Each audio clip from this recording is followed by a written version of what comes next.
Kayuba, dime.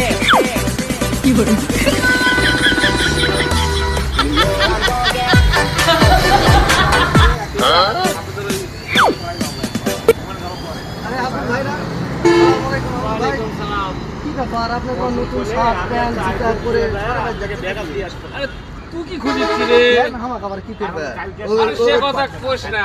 500 টাকা পাইরে দেওয়ার জন্য নাকি? আরে না, এই নতুন শার্টটা কিনেছি বুঝছো, নতুনটা শার্ট কিনে পকেটে হাত দিয়ে দেখি টাকা নাই। আমি মহা সমস্যার মধ্যে পড়ে গেলাম, তো মনে করলাম যে দেখি তো কাপড় পায় নাকি, তো যাক তো পায়ে ভালোই হলো। আমার 500 টাকা দে, তো শার্টের দামটা দেই। আগের টাকায় তো দেন না, আপনাকে 500 টাকা কি দেখে দেবো?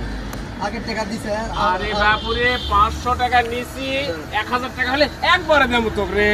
ও মিল করলে হ্যাঁ মিল করলাম, একবারে দেবো হনি তো, মান সম্মানের ব্যাপার।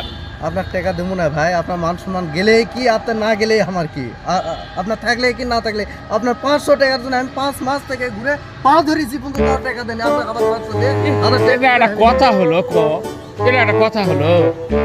আপনাকে আমি যা বলবো ভাই আমার মান সম্মানটা তুই দেখবো না। তাহলে একটা কাজ করুন, 10 টাকা দেওয়া আপনি চা খায় আর ঠান্ডা মাথা ব্যাগ আরে বেকুব হয়ে গেলাম, এটা কোন কথা রে? আমি তো দিবাই চাচ্ছি রে। আপনি তো দিবেন। এটা 500 টাকা দে, একবারে আমি 1000 টাকা দিব রে। যা আরে ভাই আমার সময় নাই, আপনার টাকা দেওয়ার মতো এখন সময় নাই। আমার তো মান সম্মানের আমার ব্যাপার। যখন টাকা হবে আপনি যেদিন দিবেন তারপরের দিনে আপনার আমি দিয়ে দেবেন, কিন্তু আপনার টাকা আমি আগে দিন ওই টাকা না দেওয়া পর্যন্ত। তাহলে আমি কি করবো কত? আমার তো মান সম্মান থাকলো না, আরে আর কাক পাবো তাই